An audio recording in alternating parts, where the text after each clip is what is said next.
એક પ્રેરણાદાયી વાર્તા કે આપણે કોના ભાગ્યનું ખાતા હોઈએ તે આપણને ખબર નથી હોતી. એક ભિખારી રોજ ભીડનો લાભ ઉઠાવી અને એક રેસ્ટોરન્ટમાંથી જમી અને બિલ ચૂકવ્યા વગર નીકળી જતો હતો. એ રોજ ભીડનો લાભ ઉઠાવતો હતો.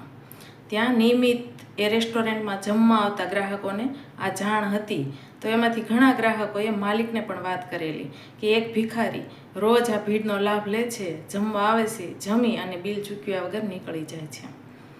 એકવાર બહુ ભીડ હતી અને એ ભિખારી જમતો હતો, એટલે એક ગ્રાહકે જઈ અને પેલા માલિકને કહ્યું કે જોજો આજે પણ આ બિલ ચૂકવ્યા વગર જમી અને નીકળી જશે.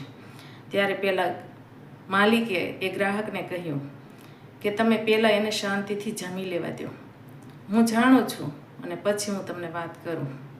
એટલે પેલો ભિખારી જમી અને બિલ ચૂકવ્યા વગર જ નીકળી ગઈ. પેલા માલિકે ગ્રાહકને જણાવ્યું કે આ રેસ્ટોરન્ટમાં જે ભીડ થઈ રહી છે તે કદાચ આ ભિખારીની જ પ્રાર્થના હોઈ શકે કે ભીડ થાય તો જ એને જમવાનો લાભ મળી શકે.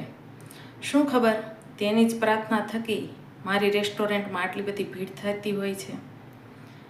કદાચ એની પ્રાર્થનાથી જ મારી આ રેસ્ટોરન્ટ ચાલે છે. મારું ભરણ પોષણ ખૂબ સારી રીતે થઈ રહ્યું છે, હું ખૂબ સારી રીતે કમાઈ રહ્યો છું. બધી જ આ ભિખારીની જ દુઆ છે.